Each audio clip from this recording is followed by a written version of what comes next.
Nuevamente les doy la bienvenida a nuestra sesión vespertina de hoy, en donde escucharemos dos charlas muy interesantes. Y me da mucho gusto presentar en primera instancia a la doctora Kenia. Y me da un gusto particular porque la doctora Kenia pues, es una de las nuevas promesas en la investigación en el campo de las neurociencias, aquí en CUPA, Sangre Nueva. Entonces, la verdad es para mí un gran gusto presentarla. La doctora Kenia es bióloga egresada de este centro universitario y además realizó un doctorado en ciencias biomédicas con orientación en neurociencias, también en la Universidad de Guadalajara. Además, tiene un postdoctorado en el Instituto de Neurobiología de la Universidad Autónoma de México en el campus Curiquilla, en Querétaro. Es miembro del Sistema Nacional de Investigadores en el nivel 1 y está adscrita al Departamento de Biología Celular y Molecular en el Laboratorio de Neurofisiología como profesor e investigador asociado con perfil deseable PRODEP. Actualmente desarrolla una línea de investigación sobre la neuropatología del estrés oxidativo, evaluando el efecto de antioxidantes como antiepileptogénicos en modelos de epilepsia del lóbulo temporal. Esta tarde nos impartirá la charla El miedo como estrategia de supervivencia. Bueno, buenas tardes a todos los presentes. Primero que nada, agradecer la invitación al comité organizador por permitirme estar el día de hoy en este foro para poder platicarles un poquito más sobre el miedo y sus mecanismos fisiológicos como estrategia de supervivencia. Y es que el miedo tiene una evolución importante, una función principal evolutiva desde el punto de vista de que nos permitió adaptarnos a estímulos, ¿cómo decirlo?, amenazantes para poder responder ante ellos. Una disculpa, nada más voy a dejar de compartir mi audio porque creo que se está escuchando un ruido.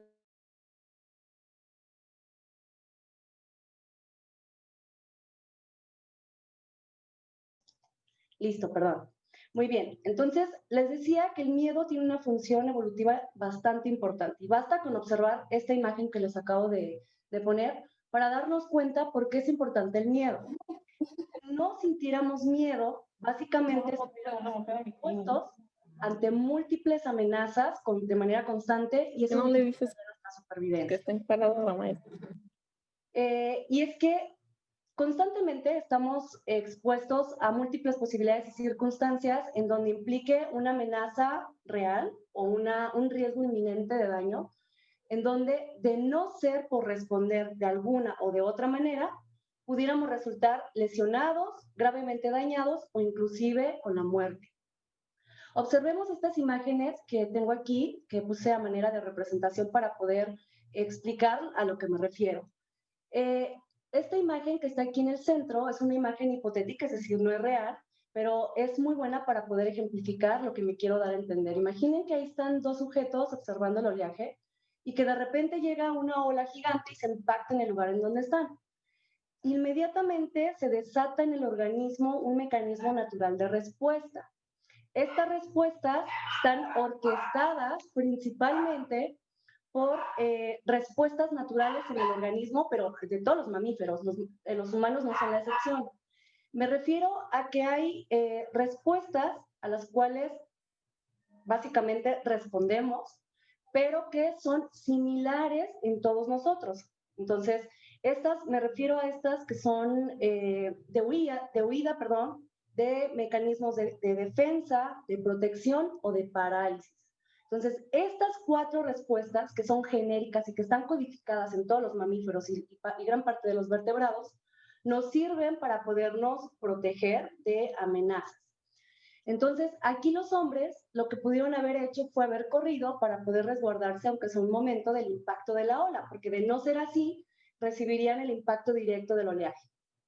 Posteriormente, al impacto inminente, pudieron haber tomado la mayor cantidad de oxígeno posible para poder mantenerse ante la inminente inmersión bajo el agua. Por lo que, posteriormente, siguen a tratar de generar movimientos para poder salir a superficie. Este tipo de respuestas fueron las que pudieron haber incrementado su supervivencia. Eso no asegura, es relativo, pero tenemos ese mecanismo, ¿no?, de responder. Si nosotros observamos estas imágenes de arriba, podemos ver cómo este hombre, al ver que el carro puede impactarlo, pone las manos para disminuir el impacto directo con el organismo. Y además su postura, que es como su postura corporal, que es como encorvada, para evitar que el impacto directo llegue hacia los órganos vitales. Una respuesta de huida no hubiera sido idónea en este caso, porque eso implicaría que fuera corriendo de espaldas y que el carro o que lo pudiera arremeter, ¿no? Sin el hombre poder hacer algo más que eso. Normalmente, cuando estamos expuestos a amenazas de animales venenosos o de animales salvajes, como son estas dos imágenes de los costados, la respuesta natural del humano es parálisis. ¿Por qué? Porque si nos movemos de una manera llamativa, pudiéramos representar una amenaza para el animal y entonces el animal nos puede atacar. Aquí este hombre se encuentra sentado y hay una serpiente y entonces es una víbora de cascabel. Y entonces, si se mueve al más mínimo movimiento, la serpiente puede detectar como una señal de alerta y entonces atacar. Ahora bien, hay otro tipo de respuestas, como son estas de aquí abajo, en donde aquí el hombre es atacado por unos perros. Por la distancia a la cual se encuentra el hombre con los animales, ya no es posible huir. Normalmente la primera respuesta a la cual el ser humano responde es a la huida. ¿Por qué? Porque tratamos de evitar el dolor. Cuando la amenaza ya es inminente, pues tenemos que afrontarla.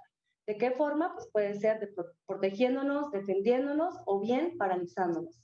En este caso, los animales ya habían atacado, entonces aquí al hombre no le queda más que defenderse, es decir, patearlos para tratar de alejarlos y evitar no ser mordido o ser lastimado. Aquí está un carro que está muy cerca de un cruce vial, donde pasa un tren, y entonces la primera respuesta es de huida, o se hace hacia atrás o se hace hacia adelante. Esa es una respuesta de huida. O bien, ante un fenómeno natural, pues aquí hay una inundación y entonces las personas les brindaron como salvavidas y entonces se protegen de esa manera, porque si estuvieran en el agua, pues puede que, si no saben nadar, pues pueden ahogarse o estando bajo esas circunstancias, mientras que llega la ayuda, pueden estar mucho tiempo en el agua y abajo estar pasando otros objetos que los puedan lastimar. Entonces, como ven, estas reacciones que tenemos ante amenazas peligrosas son las que definen el tiempo en el que o sales lastimado o te salvas de esa circunstancia. Ahora bien, hay circunstancias en las que están representadas por estas imágenes en donde no implica necesariamente una amenaza inminente. Me refiero particularmente a aquellas situaciones en las que con tan solo verlas sabemos que son peligrosas, pero que nos da la oportunidad de analizarlas para saber qué tan riesgosas son y actuar en base a ellos. Por ejemplo, aquí, si tuviéramos que cruzar este puente colgante e ir de un punto a otro, lo primero que hace el cerebro es analizar la circunstancia. Sí representa un riesgo, porque en algún momento el puente colgante, como se mueve, nosotros podemos caer y morir. O bien, romperse alguna de las tablillas y entonces salir lastimados y caer al agua. Aquí la respuesta sería de protección. ¿Cómo nos vamos a proteger? Bueno, centrar toda nuestra atención en la situación y entonces ir caminando, observando detenidamente qué tablillas sí podemos pisar y cuáles no, para poder ir de manera segura de un punto al otro. Si yo fuera por la calle y me topara con hombres armados, el simple hecho de ver una arma representa un miedo para el ser humano. ¿Por qué? Porque sabemos que es un artefacto que puede dañar gravemente a alguien. Ahora bien, si está en manos de personas que no deberían de estar portando armas, pues es doblemente peligroso, ¿no? Por lo cual sí representa una circunstancia de peligro y entonces analizamos la circunstancia y decimos, no, mejor me voy por otra calle, o bien, si ya no me queda de otra, me paralizo, bueno, no lo decimos, ¿verdad? Pero es una forma de responder. Se paraliza el cuerpo y entonces sigo sin voltear a ver a las personas. O bien, imaginen esta otra circunstancia. Salgo de trabajar, son ya las 12 de la noche, voy caminando por un camellón, entonces está oscuro, no hay personas, sí representa un peligro. O sea, la realidad es que si camino por una calle oscura, ya tarde, y voy yo sola, puede que una persona salga posiblemente para asaltarme, para secuestrarme, inclusive violarme, ¿no? Entonces, esas posibilidades que tenemos para analizar las circunstancias y saber que representan un peligro, son, es decir, son aquellas que nosotros podemos inferir y tomar una decisión, pero que también se activan los mecanismos de respuesta de estos genéricos que les acabo de mencionar y que entonces tenemos la capacidad de decidir. Yo puedo decidir caminar por la calle, aunque el mecanismo del miedo activa modificaciones en mis sistemas para prepararme para ello. Por ejemplo, puedo correr rápidamente por la calle para pasar por esa oscuridad y a lo mejor ya del otro lado ya no está tan oscuro o ya hay gente. O bien decido no entrar a la calle y mejor le llamo a alguien para que venga por mí y me acompañe, o bien me voy por otra calle que a lo mejor esté más iluminada. Entonces, todas estas circunstancias detectamos que hay cierta peligrosidad, las analizamos y respondemos ante ellas. Pero también a este tipo de circunstancias se les conoce como amenazas reales. Pero también hay ciertos tipos en donde identificamos que hay peligro, pero son situaciones imaginarias. Y esto es muy válido. Realmente el humano crea o recrea situaciones de peligro para poder evitar en un futuro llegarlas a hacer. Por ejemplo, esta imagen la tomé de las carreteras más peligrosas del mundo y pueden observar cómo el camión está pasando, o sea, por un pequeño espacio y al más mínimo error el camión puede volcar y caer por el barranco y al menos no sé la distancia ni la altura, pero sí se alcanza a apreciar que es una altura considerable en donde probablemente si caemos morimos. El simple hecho de ver la imagen me hace a mí sentir cierto miedo ante las circunstancias y a la vez cierto alivio por no estar presentes en ellas. Entonces, podemos imaginarnos la circunstancia, se activan los mecanismos y entonces yo decido que pues probablemente si me dieran la opción no me subiría a ese camión. O bien están aquellas circunstancias en las que son totalmente imaginarias, es decir, que empiezo a imaginarme que estoy en medio de un bosque, que está totalmente oscuro, que de repente empiezo a caminar y me topo con un panteón. Es decir, sí me representa miedo, aunque aparentemente pues no haya una situación de riesgo real. Realmente no nos gusta pararnos en los panteones a muchas personas y menos de noche, porque luego de repente podemos pensar que nos pueden salir fantasmas, espíritus, demonios, etcétera, etcétera. Y esas imágenes sí representan miedo para el ser humano. En general, todo lo desconocido. Y están otras, aquellas circunstancias en las que nada más de mencionarnos, por ejemplo aquí, arañas. Hay personas que nada más mencionas la palabra araña y ya se ponen, ay, qué miedo, no, ni digas. Entonces, imaginen que meten la mano a una caja llena de arañas o un nido de arañas. La simple imagen provoca ciertas emociones en personas como de tipo aversivas, es decir, no es tan grato imaginarnos que meto la mano a una caja de arañas. Pero esas respuestas son precisamente las que definen nuestra supervivencia. Son naturales, están codificadas en nuestro organismo, porque evolutivamente hablando, fueron benéficas para podernos proteger. Por lo tanto, esas reacciones naturales que tenemos de decir, no, ay, las arañas, sí, es en realidad una respuesta de protección para nosotros. Por lo tanto, quiere decir que el miedo es una emoción necesaria para nuestra protección porque activa precisamente estos mecanismos de defensa. ¿Para qué? Para evitarnos el dolor, el sufrimiento y desde luego la muerte. Entonces, ahora bien, comencemos a hablar de qué ocurre en el cerebro y en nuestro organismo específicamente con estas 4 respuestas genéricas que son las que determinan nuestra supervivencia. Entonces, el miedo, al ser una emoción que es para nuestra protección, es sumamente importante preguntarse en realidad qué es el miedo para saber cuál es el mecanismo fisiológico por el cual depende nuestra supervivencia. El miedo en realidad es una respuesta fisiológica instantánea de defensa mediada por el sistema nervioso ante un estímulo amenazante, ya sea real o imaginario, el cual está asociado a procesos de memoria y aprendizaje. De acuerdo a esta definición, podemos identificar 3 componentes principales los cuales en realidad estructuran el sistema primario del miedo.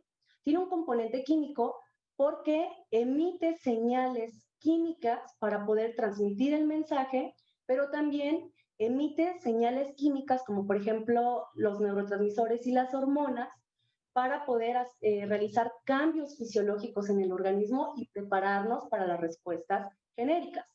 Tiene un componente físico porque precisamente estas alteraciones autonómicas son importantes para prepararnos para las respuestas.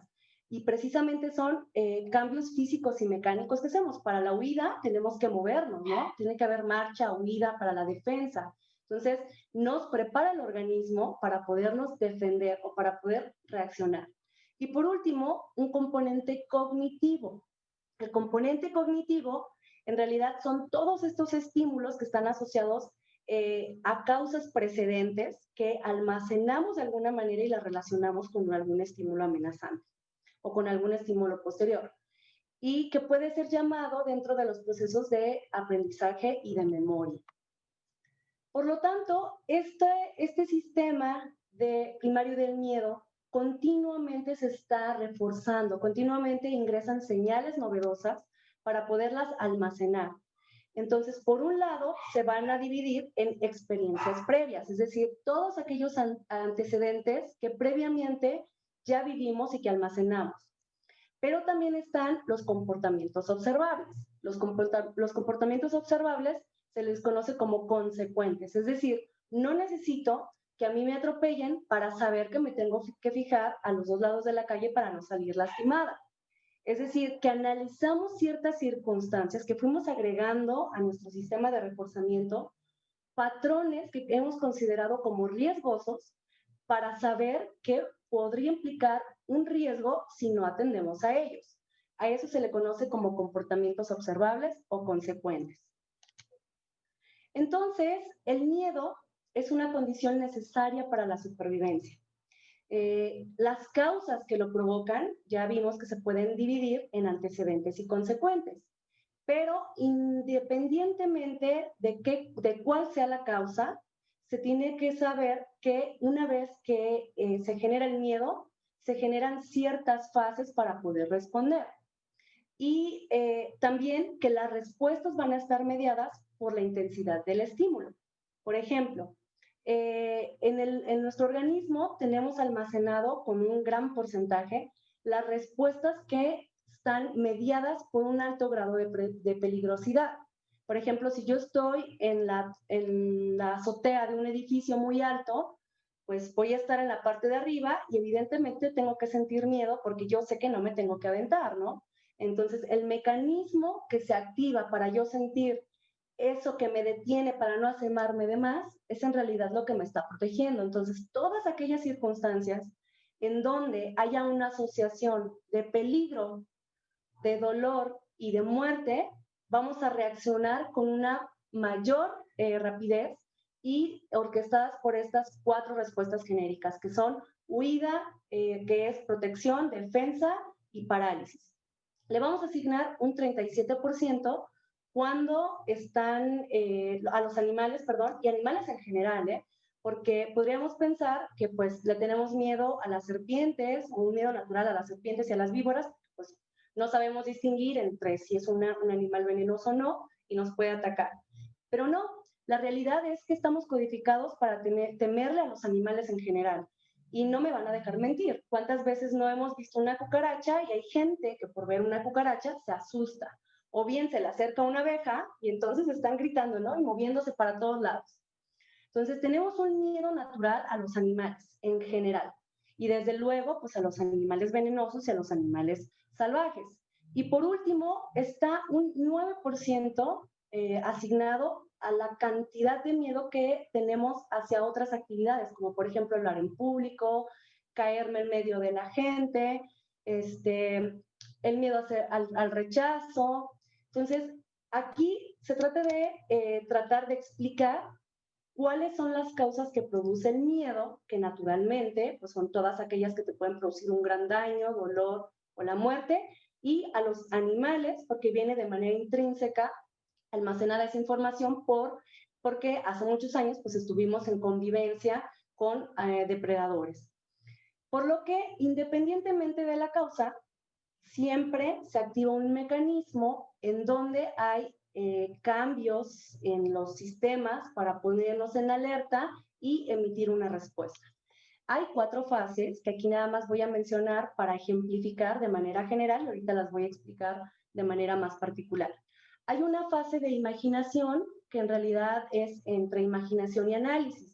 Si yo estoy ante una circunstancia X, de manera rápida, sin nosotros percibirlo, ya hicimos un análisis de las circunstancias y de los riesgos que ello conlleva, y entonces podemos anticiparnos ante eventos posibles. O sea, es decir, no me subo a este edificio tan alto y no me voy a asomar porque pues me puedo caer, ¿no? Desde antes ya me estoy anticipando que si me acerco de más me puedo caer.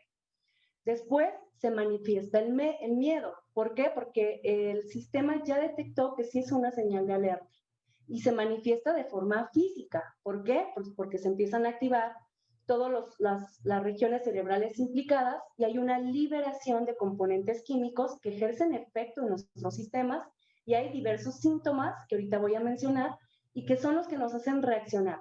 Puede ser, y reaccionar en estas 4 respuestas genéricas que les digo están implícitas en todos los mamíferos y vertebrados.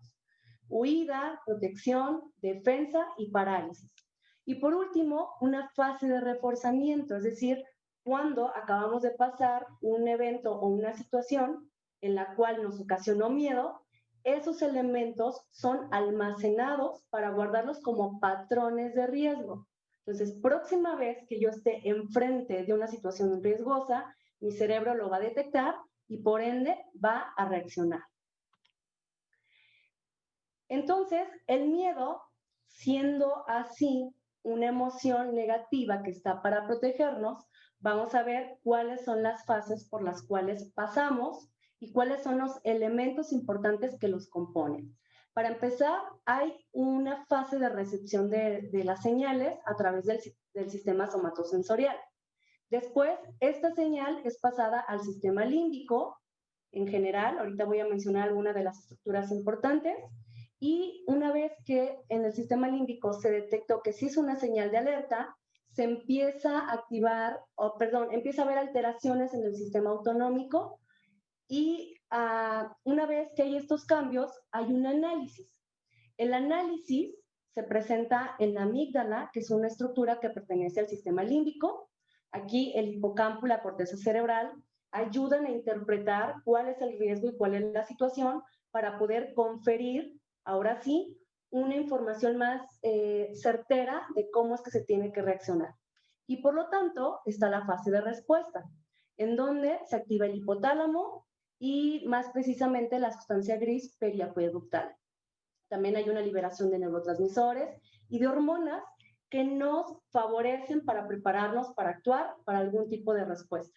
Y por último, la fase de memoria o de reforzamiento, en donde nuevamente participa el sistema límbico, pero ahora para integrar todas estas señales que acaba de pasar en ciertas circunstancias para generar mapas cognitivos que ayuden a contextualizar la carga emocional que acaba de pasar alguna circunstancia o alguna situación de riesgo para después poner en marcha la memoria asociativa o de asociación.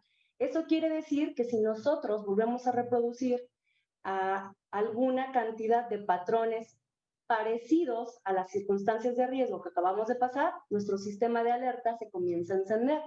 Se enciende en la amígdala, después se interpreta esta información, hay una respuesta y un reforzamiento. Entonces, quiere decir que la amígdala es una estructura cerebral muy importante en el procesamiento del miedo. Inclusive es denominada como el centro de reacción del miedo. La amígdala es el principal núcleo de control de las emociones y sentimientos en el cerebro, controlando asimismo las respuestas de satisfacción o miedo. Su principal función es integrar las emociones con los patrones de respuesta correspondientes a estas, provocando una respuesta a nivel fisiológico o a la preparación de la respuesta conductual.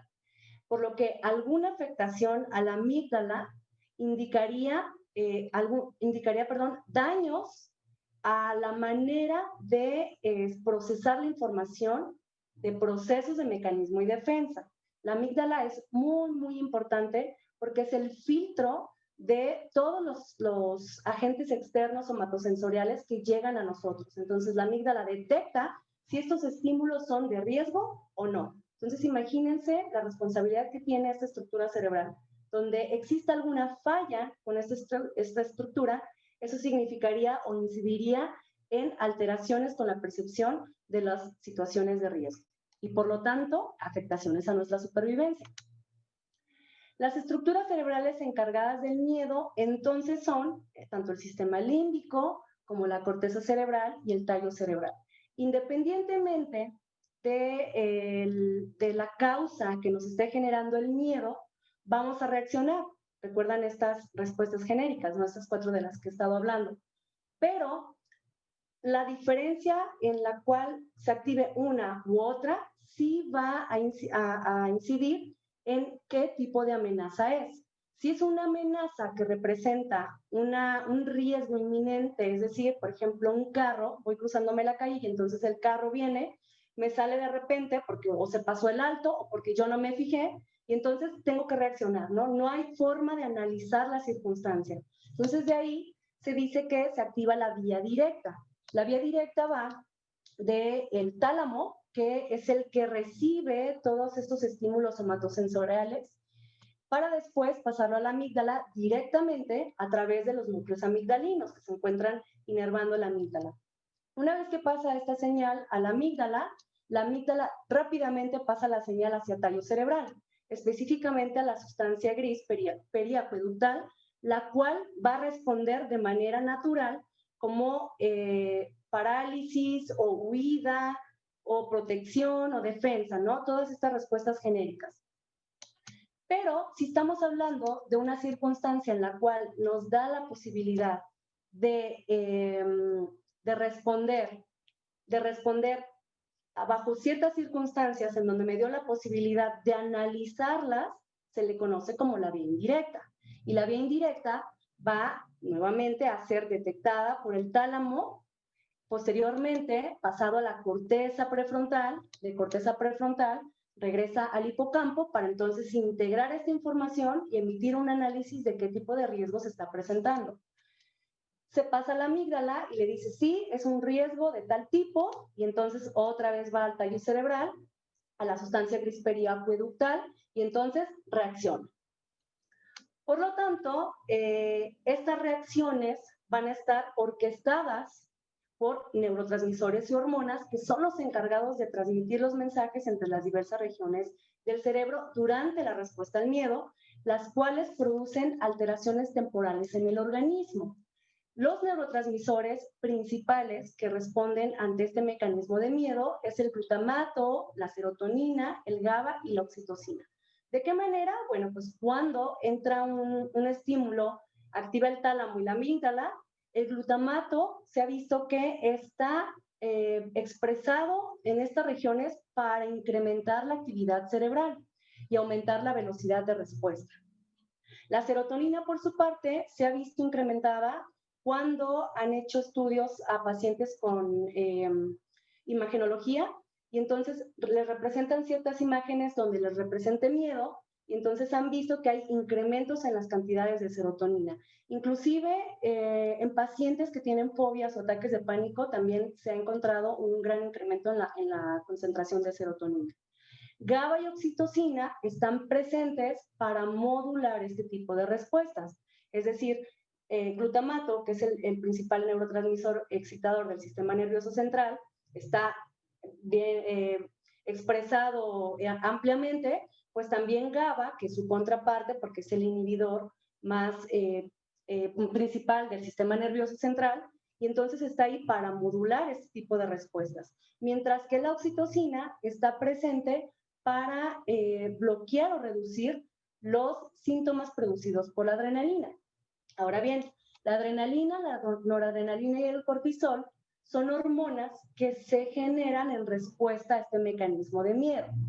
Una vez que la amígdala es encendida, se activa el hipotálamo, el cual a través de los nervios esplénicos lleva la información hacia la glándula suprarrenal y la glándula suprarrenal libera una gran cantidad de adrenalina que se va por el torrente sanguíneo y por lo tanto se distribuye rápidamente hacia todo el organismo. ¿Qué va a provocar la adrenalina? Pues va a provocar dilatación de las pupilas para incrementar nuestra visibilidad y estar más alertas o más analíticos ante la situación. Va a haber un incremento de la frecuencia respiratoria, va a haber un aumento de la frecuencia cardíaca, aumento de la presión arterial. También participa en la detención de funciones no esenciales para que se centren las funciones de alerta y de respuesta. Va a haber sudoración en las manos, tensión y contracción muscular, ya sea para preparar los músculos para la huida o para la parálisis. Y también algo importante es que la adrenalina provoca la liberación del glucógeno hepático. Entonces, al liberarlo, este está disponible para llevar a cabo la conversión de glucosa en ATP y entonces tener toda la energía disponible para poderla usar en estos mecanismos, ya sea de huida, de protección, de defensa. Y precisamente esa es la respuesta del por qué cuando nosotros estamos bajo una circunstancia de riesgo, accionamos o hacemos cosas a las cuales nunca hemos visto en nosotros. Por ejemplo, veo un ratón pasando por mi casa y de repente pego un brinco y me subo hasta arriba de la silla, ¿no? ¿A cuántos no les ha pasado? En realidad el ratón no representa un gran peligro, pero sí fue una activación a nuestro centro de respuesta. Por lo tanto, se libera el glucógeno hepático, rápidamente es convertido y yo tengo toda la fuerza necesaria para subirme a la silla. Y no me importó ni el dolor de la rodilla ni el dolor de la espalda, ¿no? Subí, pero con un brincazo. Entonces, lo mismo ocurre con otras funciones, ¿no? Me vienen persiguiendo unos perros, entonces veo que un perro se me deja venir. En este caso, como lo veo a media cuadra, sí me da la oportunidad de correr y digo, yo no sé de dónde saqué fuerzas, pero corrí. O bien, alguien te ataca y entonces dices, no sé cómo le hice, pero me defendí. Precisamente es porque la adrenalina, prepara nuestro organismo para incrementar nuestras funciones de fuerza, de rendimiento y de energía. Por lo tanto, la adrenalina y la noradrenalina, son las responsables de incrementar todas las funciones fisiológicas. El cortisol es la hormona del estrés. También se libera porque está presente, porque se presentó una acción de riesgo. Entonces, estas tres se presentan y se van a torrente sanguíneo. ¿Cómo es en realidad el mecanismo por el cual dejamos, una vez que pasamos un proceso de miedo, sentimos que el corazón se nos sale, que estamos sudando, pero después, al cabo de cierto tiempo, nos reponemos? Esto quiere decir que se activaron ahora mecanismos de eliminación del componente, como por ejemplo la monoaminoxidasa y la COMT, las cuales son las encargadas de eliminar la adrenalina para que nuevamente se restablezcan las funciones fisiológicas, y también es coadyuvante el GABA y la oxitocina para ir eliminando los efectos provocados por la adrenalina. Bien, además hay que destacar cuáles son las diferencias de los diferentes tipos de miedo, porque comúnmente solemos confundir términos. No es lo mismo una fobia, un ataque de pánico y un miedo. El miedo es natural, es una condición necesaria que nos permite para sobrevivir. Está ahí para hacernos responder ante una circunstancia de daño. ¿Cuáles son aquellas circunstancias con las cuales nosotros vamos a responder? Bueno, precisamente aquellas que infieran un alto grado de peligrosidad y que nos puede llegar a la muerte, el dolor, el sufrimiento y desde luego a los animales. Este miedo es natural, les decía, está codificado dentro de nuestro organismo gracias a que estuvimos en constante contacto con depredadores hace miles de años, y entonces esto nos confiere la capacidad de saber distinguir las situaciones de riesgo y aumentar nuestras posibilidades de supervivencia. Entonces, también hay diversos miedos que se les conoce como miedos sociales o miedos personales. Aquí involucra todas aquellas acciones a las cuales estamos en el día a día en comunicación, participando, por ejemplo, asistir a la escuela y entonces tengo que hablar en mi clase del día de hoy una presentación, ¿no? Entonces, es un miedo natural porque no quiero hacer el ridículo frente a las personas, ¿no? Pero también está la parte de protección. ¿Por qué? Porque ese sentimiento de miedo no es agradable. En realidad nos hace alterar nuestros sistemas. Empiezo a sudar, la frecuencia cardíaca se me activa, estoy continuamente teniendo expectativas de fracaso, y entonces a eso se le conoce como miedos sociales y miedos personales. Y por último, ahora sí están las fobias. ¿Qué es una fobia y cuál es la diferencia entre miedo y fobia? Bien, entonces el miedo natural es el miedo que tenemos para protegernos y salvaguardar nuestra integridad contra estímulos altamente peligrosos o que estén representando dolor o sufrimiento. Las fobias son miedos exacerbados en los cuales las personas tienen un miedo desproporcional hacia objetos particulares o circunstancias particulares, pero que en realidad no representa un daño real. Me explico. Por ejemplo, hay gente que le tiene miedo a los lugares cerrados. Se le llama claustrofobia. Una persona que es claustrofóbica y que de repente la ponen en un lugar cerrado, va a comenzar a generar este mecanismo de cambios autonómicos en donde empieza a sudar, siente que se desmaya y siente y genera grandes respuestas exacerbadas que inclusive hasta puede perder el conocimiento. En realidad, esas son las fobias. Es un miedo irracional hacia algo en particular. No se sabe con certeza a qué estén asociadas las fobias. No necesariamente puede ser a un causal. Hay gente que le tiene miedo, por ejemplo, a los payasos, a las arañas, le tiene miedo a las multitudes, y entonces son miedos irracionales porque en realidad no nos representa un mayor peligro. O sea, ¿qué me puede hacer, por ejemplo, a mí un payaso? O sea, sí, a lo mejor la imagen de ese payaso sangriento, ¿no? De una película, pero de ahí en más no te puede hacer nada. Entonces es un miedo, se le conoce como irracional, porque no te representa un peligro, pero provoca todo este mecanismo de activación cerebral, químico y desproporcional, cuando no es una situación de riesgo. Ahora bien, ¿cuál es la diferencia entonces de un ataque de pánico? Aquí sí también es muy diverso porque los ataques de pánico se presentan cuando hay grandes cargas de estrés, cuando también las personas incrementan su ingesta en cafeína o en nicotina y generalmente están bajo una gran carga emocional. Entonces, de manera momentánea comienzan a sentir todos los síntomas de miedo y todos estos cambios autonómicos, pero también están exacerbados, es decir, son respuestas exageradas en donde las personas sienten un descontrol de la frecuencia cardíaca, hay alteraciones en la percepción, inclusive pueden llegar a desmayarse, llegan al hospital sintiendo que se mueren y en realidad son ataques de pánico.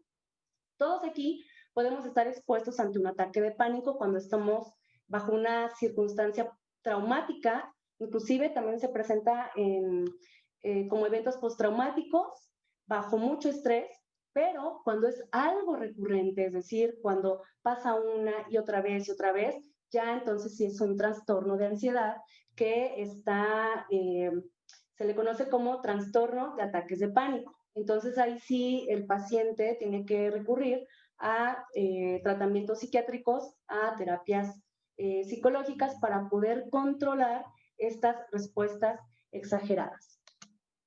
Y bueno, no me queda más que concluir que el miedo es una necesidad básica en el organismo. Nos hace responder, ¿por qué? Porque es un medio de protección que tenemos ante cualquier circunstancia amenazante. Entonces, cualquier respuesta que tengamos, ya sea de movernos, de huir, de darnos la vuelta e irnos por otra calle, son funciones, son respuestas que tiene el ser humano para incrementar su supervivencia. De ahí que escribí esta conclusión para poder cerrar esta charla, en donde defino que el miedo es una emoción dolorosa, activada por la proximidad de un peligro y que está acompañada por el vivo deseo de evitarlo, así como de escapar de la amenaza.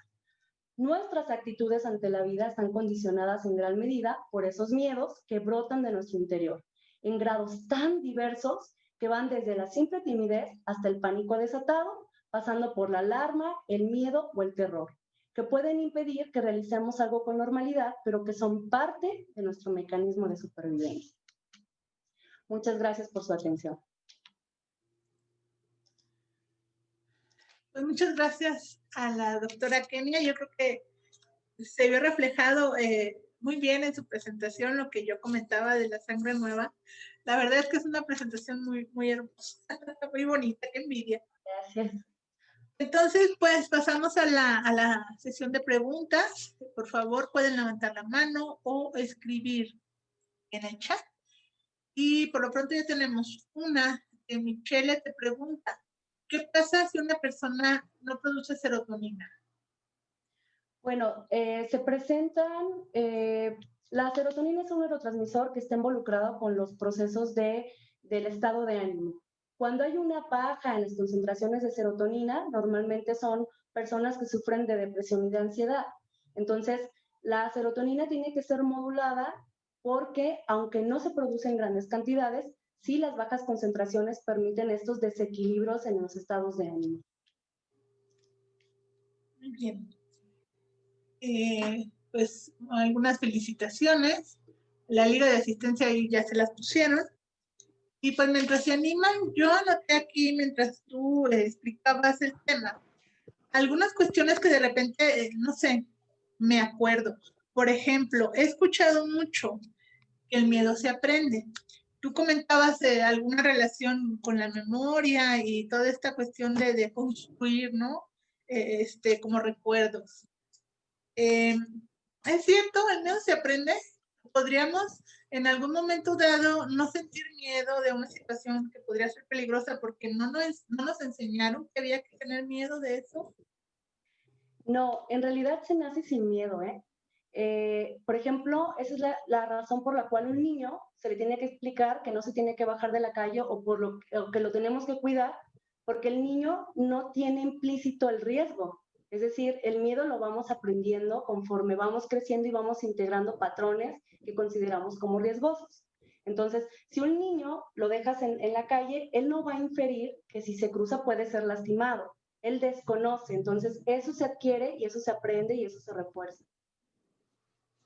Y es verdad, porque bueno, tú mencionas una situación en la que, pues sí, evidentemente hay que enseñar que eso es peligroso, pero vamos a decir, yo he visto pues familias que de repente, no sé, muestran ciertos miedos. Ahora puedo distinguir entre miedo y fobia, yo no sabía todo eso.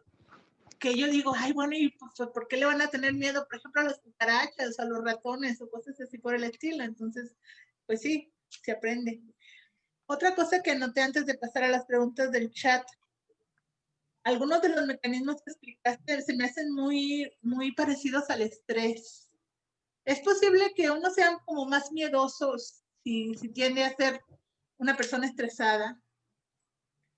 Sí, se puede facilitar, ¿no? Evidentemente todos tenemos esta diferencia, ¿no? Hay personas que sí dicen, bueno, a mí me encanta hablar en público. Yo veo a mi compañera que las dos vamos a exponer y ella la veo con una calma y yo estoy, bueno, súper nerviosa, ¿no? Pero eso no quiere decir que en las personas no se activen esos mecanismos, o sea, los mecanismos están inherentes a nuestras actitudes. Aquí nada más la diferencia es cómo las controlamos cada quien. Evidentemente, como mencionó usted, si hay personas que le tienen más miedo a ciertas cosas, por ahí escuchaba o leía que sí hay miedos que ya están como, son irracionales, no sabemos por qué están y no se les puede asociar a una causa aparente o a un antecedente. Entonces ahí sí, no se sabe el por qué, pero podría ser algún tipo de desequilibrio entre los neurotransmisores que medían la capacidad de responder a un estímulo riesgoso o no. Entonces, la diferencia más bien incide en cómo controlemos estas circunstancias que no nos representan tantos riesgos. Por ejemplo, hablar en público, o sea, sí es algo que a todos nos pone nerviosos o que nos puede dar miedo, pero no es una situación de amenaza, por ejemplo. Entonces, es algo que sí se puede controlar. Pero Claro. en una situación en donde pues viene una ola, ¿no? Entonces estamos todos, ahí sí ya no importa si eres nervioso o no, el sistema reacciona sí o sí. Hay personas que tienen daños o lesiones en la amígdala y entonces esas personas sí no saben identificar los riesgos. Entonces ahí sí implicaría en las personas un gran problema a su Claro. integridad física, sí. Bueno, acá hay otra pregunta. Paola pregunta, ¿perder el miedo podría afectar nuestros mecanismos de defensa? Sí, claro, desde luego. Hay una afectación, no sé si hay alguna pregunta que vaya dirigida hacia qué tipo de daños hay en la amígdala, pero sí, evidentemente todos queremos en algún momento dejar sentir el miedo porque les decía, no es una sensación agradable, de hecho es catalogada como una emoción negativa, que más que negativa yo diría que es muy positiva porque aunque es desagradable, está presente, es una condicionante para que nos proteja. Entonces se activa a lo mejor en circunstancias donde no la requerimos tanto, pero se activa como mecanismo de defensa para poder reaccionar ante situaciones adversas. Entonces, hay personas que tienen ciertas lesiones en la amígdala, ya sea porque son epilépticos, porque consumen muchas drogas de abuso, y entonces la amígdala tiene una baja regulación y entonces no puede filtrar de manera adecuada los estímulos y ya sea que o responda de manera exacerbada o bien que no responda. Entonces, hay una afectación, me parece que es de tipo genético, se le llama Urbach-Wight, no sé si así se pronuncia, pero la principal afectación es dérmica y respiratoria, pero provoca ciertos desórdenes neurológicos porque calcifica la amígdala y entonces al endurecerla, esta pierde su función y entonces a este tipo de personas les han hecho resonancias magnéticas y entonces les presentan estímulos alarmantes o amenazantes y simplemente no reaccionan. Entonces imaginen las implicaciones a la integridad física que pudiera representar ello porque no saben distinguir cuándo es una situación de riesgo y cuándo no. Esa es la cuestión. Qué interesante.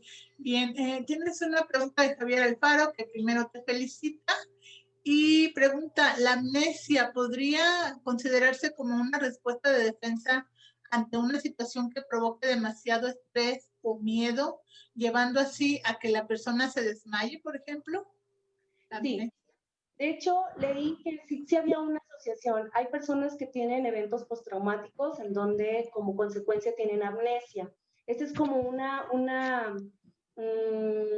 no sé si de momento haya alguna alteración fisiológica, pero que también está orquestada por un sistema de protección. ¿Para qué? Para que de momento no esté recordando el evento postraumático y de esa manera se pueda la persona como reponer de una mejor manera. Pero más allá de ahí no sabría si existe una asociación directa o no. Solamente sé que sí se ha presentado y que personas que han pasado por eventos postraumáticos fuertes y que presentan amnesia o no recordar nada, sí es como mecanismo de protección de nosotros mismos para evitar estar como que sea un ciclo recurrente, ¿no? De estar recordando y alterando la fisiología. Bien. Faustino también pregunta, ¿qué sucede cuando una persona tiene una fobia? No, cuando una persona tiene una fobia, se encuentra bajo los efectos de cualquier fármaco, droga o cualquier situación donde se vea comprometido o afectado su sistema nervioso. ¿Desaparece la fobia, por lo menos en esos momentos, o aún prevalecerá? Sería un efecto temporal.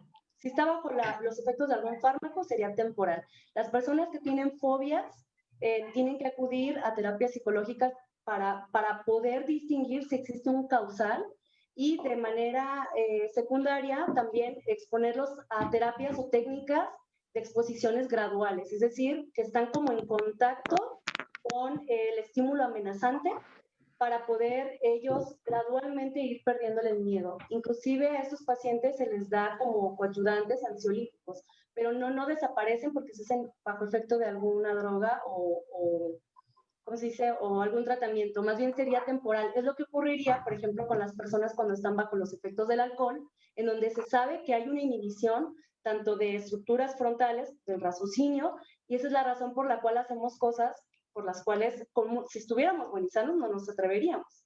Pero también se afecta la amígdala, es decir, temporalmente se inhibe, porque no sé si les ha pasado, pues, pero yo he visto por personas que están bajo los efectos del alcohol cruzarse las calles, están ahí toreando los carros, no miden el peligro. ¿Por qué? Porque de manera temporal la amígdala está siendo afectada y no percibe el riesgo como una amenaza, o sea, lo inhibe. Entonces, sí, el alcohol, drogas y ciertos fármacos pueden inhibir de manera temporal la percepción de los riesgos. Muy bien. Judith, ¿cuál sería el mecanismo por el cual la terapia cognitivo-conductual permite al paciente superar miedos irracionales? ¿Y cuál sería el porcentaje de efectividad que se espera de esta terapia? Sí, si te refieres a las fobias, si el paciente acude de primera instancia con el psicólogo para poder determinar si existe algún causal porque se esté presentando ese miedo irracional. Por ejemplo, si yo dijera es que le tengo un miedo desproporcional a los payasos, o sea, en realidad no recuerdo alguna circunstancia por la cual me hubiera me afectado. Entonces, se acude con el psicólogo de primera instancia para identificar los causales. De no existir, les mencionaba que hay técnicas, hay varias, pero de las más comunes son las que utilizan a la exposición gradual. Gradualmente te pueden estar exponiendo a la situación de amenaza que a ti te provoca estos cambios y entonces de forma exponencial se puede ir disminuyendo este miedo a esos objetos particulares que son irracionales y que no te representan peligro para que tú te des cuenta que en realidad no es una situación de riesgo. Les mencionaba que también hay coadyuvantes como ansiolíticos que ayudan a este tipo de terapias. La efectividad la desconozco porque ahí sería dependiendo de la fobia que genera, dependiendo del objeto y dependiendo de qué tan arraigado, ¿no?, se tenga ese miedo con los pacientes en particular. Muy bien. Hay comentarios de Michelle y Exali. Agradecen la charla, la nueva información. Exali pregunta, ¿qué ocurre con los sonidos fuertes que causan miedo o un susto? Esto pasa con los bebés, animales e incluso adultos. ¿Ya sería algo latente en los seres vivos o a qué se debería? ¿Es posible que haya un aprendizaje previo? Sí, de hecho les mencionaba que el miedo no se nace con miedo, más bien se aprende, pero sí hay reflejos. Entonces, el ruido sí es un estímulo supraumbral por el cual nos hace reaccionar. Sí es un mecanismo de defensa, pero sí también, por ejemplo, como los bebés, sí es un reflejo también. Entonces puede que los estímulos grandes generen en el bebé pequeños brincos porque inclusive lo hacen mientras que están dormidos. Entonces, son pequeños reflejos que los hacen brincar también porque escuché que hay como procesos en donde se les puede dar como a los recién nacidos como esas muertes súbitas y entonces el organismo comienza a tener como estos mecanismos de sueño o de alertas y de brincos para poderlos mantener despiertos. Eso es ese por un lado, pero de manera general en los adultos, si tú escuchas un ruido estruendoso te hace brincar. Por eso decía que puedes recibir el estímulo a través del sistema somatosensorial y eso incluye la parte auditiva. No necesariamente necesitas observar que viene un estímulo amenazante, inclusive a veces los olores, por ejemplo en los animales, pueden oler la orina de algún depredador y entonces ya saben que por ahí está cerca y eso les activa sus mecanismos de defensa y hacen que huyan. Entonces, puede ser a través de un olor, de un ruido, de observar algo o inclusive de percibirlo. Tú puedes estar dormida y a lo mejor estás percibiendo un calor horrendo y a lo mejor se está incendiando algo, ¿no? Entonces, es a través de la percepción general de todo el sistema somatosensorial. Excelente. Pues Semana de Cerebro, que supongo que la doctora Mónica te pregunta, ¿qué sucedería en aquellas personas que llamamos valientes? Que no tienen miedo a nada. Sí, todos tenemos una capacidad de respuesta, pero sí, la doctora tiene razón, porque inclusive esa es la razón por la cual a veces dicen, ay, en el camión había una persona que le iba faltando el respeto a una mujer, todos vieron y nadie hizo nada. Realmente el miedo paraliza, o sea, sí es parte de una de las respuestas, y el cuerpo decide cuál es la mejor respuesta para salvaguardar tu integridad. De manera que ya analizaste que si tú hablas, puede que a lo mejor ahora vaya contra ti el estímulo, ¿no? O la amenaza. Por lo que nos paralizamos, hacemos como que no vemos nada. No es que en realidad nos valga, bueno, hay personas que sí, ¿verdad? Pero no es que en realidad nos valga, sino que reaccionamos de manera diferente. Hay personas que responden ante estas circunstancias con una mayor valentía, o lo que lo llamamos una mayor valentía. Aquí lo que se suscita es que hay una menor cantidad a lo mejor de la parte asociativa, y entonces respondemos de una manera diferente al resto. Pero si se fijan, siempre es alguien, ¿no?, que sobresale. Hay alguien que se envalentona y siempre, por ejemplo, está en una clase y levanta la mano. Si a lo mejor esa persona no hubiera hablado, los demás se quedan callados. Entonces, eso es lo que hace, ¿no? Que analice la situación, y que además a lo mejor otros patrones contribuyeron a que hayan almacenado de manera diferente la información y por lo tanto responden de una manera diferente. Bien, felicidades de parte de Gaby. Javier Alfaro pregunta, ¿qué consecuencias podría implicar la liberación de adrenalina en una situación de miedo, pero en la cual no se utiliza? Me imagino que la adrenalina. Dice, el organismo por sí mismo regula todo a su nivel normal. Al no utilizarla, trae algunas afectaciones al mismo. Sí, la adrenalina se activa sí o sí, así aunque veamos, por ejemplo, yo antes de iniciar la conferencia me daba miedo y entonces yo empecé a sudar, la frecuencia cardíaca se me incrementó y por lo tanto eso se lo debo a la adrenalina. La adrenalina se activa cuando identificamos una situación que nos genera miedo, pero también hay mecanismos que regulan la concentración de serotonina. Se libera y también se libera de acuerdo al estímulo. Entonces yo estaba algo nerviosa, pero bueno, se empieza a controlar, empiezan los mecanismos de eliminación, son dos enzimas, es la monoamina oxidasa y la COMT, que no recuerdo ahorita por sus siglas, pero creo que es déjenme acuerdo, la catecol o Metiltransferasa. Y entonces estas se encargan de eliminar la adrenalina y también aquí juega un papel importante la oxitocina y el GABA para poder quitar los efectos que te produce. Entonces siempre se trata de restablecer. Si bien es cierto que están ahí para ayudarte a protegerte, también tienen que ser eliminados, porque imaginen que seamos capaces de responder ante cualquier estímulo y tener los efectos por horas y horas. Se sabe que la adrenalina tiene un ciclo de vida en el organismo de 2 minutos. Entonces entran los mecanismos de recaptura para tratar de eliminarlo, pero sus efectos pueden durar hasta 1 hora. Y ahí va a depender del tipo de estímulo que se presentó y de la cantidad de adrenalina liberada. También eso dice que si no nos puede hacer daño, como también no nada más se libera adrenalina, también se libera cortisol, y sabemos que el cortisol es la hormona del estrés, y que sí puede cruzar la barrera de las células, la membrana plasmática, y ejercer efecto dentro de las células. Por eso, estar expuestos a largos periodos de estrés sí puede afectar nuestra fisiología y generarnos ciertas patologías, eso sí.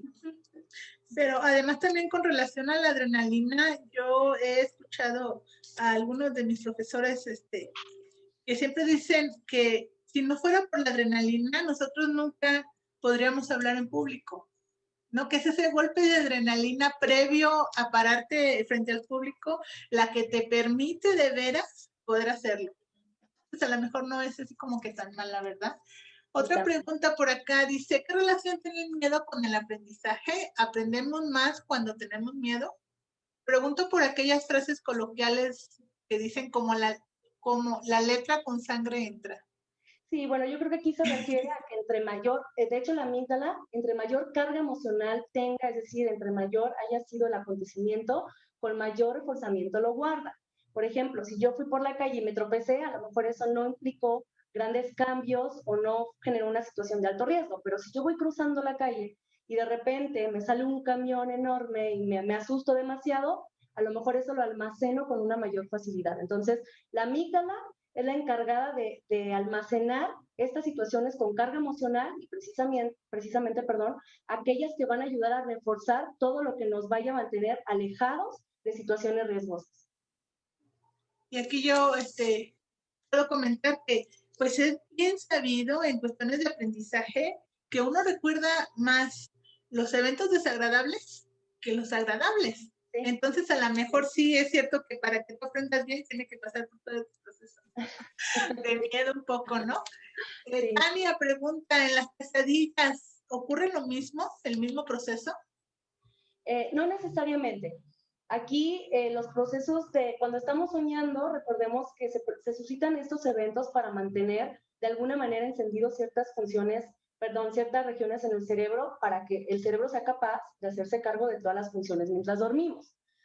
Pero las pesadillas realmente están asociadas con eventos que hayamos pasado a lo largo del día o que hayamos almacenado con una gran carga emocional, con algo que hayamos visto, una película. Entonces, no tanto puede desencadenar, como cualquier otro sueño, alteraciones fisiológicas, como por ejemplo que te levantes sudado, que te levantes con temblores o frío, y ahí sí es porque tal vez el sueño, ¿cómo se dice? Pues indujo a la liberación también de adrenalina, porque se activan esos mecanismos del miedo, y de alguna manera tuvo efectos, ciertos efectos, porque tampoco no nos levantamos y estamos por horas, ¿no? Asustados, no es como presenciarlo. Bien. Y otra pregunta, si el miedo se aprende, ¿cómo lograríamos desaprenderlo? No, pues ahí sí está complicado. Muy complicado, porque es como cuando, como tiene una gran carga emocional, tienes que almacenarlo porque el organismo te tiene que proteger. Es como cuando entramos a una relación tóxica y entonces dices, pues olvídala, ay, ya olvídalo. Pues no lo vas a olvidar jamás. ¿Por qué? Porque bueno, aquí aunque entran otros aspectos de apego y otras circunstancias, también lo almacenaste y entonces en relaciones posteriores, pues entonces te vas a fijar que a lo mejor esos patrones no se repitan, ¿no? Entonces, esa parte sería, como se generan mapas cognitivos, se forman engranes, precisamente las células que están involucradas con los procesos de memoria y aprendizaje tienen un gran reforzamiento entre sus circuitos, pues es muy difícil eliminar recuerdos con alto contenido emocional. Y más si sirven para protegernos. ¿Alguna otra pregunta del auditorio? Perfecto. Entonces parece que ya no hay preguntas, por lo que podríamos dar por terminada la sesión. Nuevamente, muchas gracias, Kenia. Ha sido muy interesante escucharte, muy refrescante también ver el tipo de presentaciones que ustedes pueden hacer, realmente muy, muy llamativas. Muchísimas gracias. Nos veríamos entonces en una hora más a las 6 de la tarde. Descansen un ratito, cómanse algo y regresen con nosotros. Muchas gracias. Gracias, Kenia. Felicidades. Gracias a ustedes, doctoras, por invitarme. Hasta luego.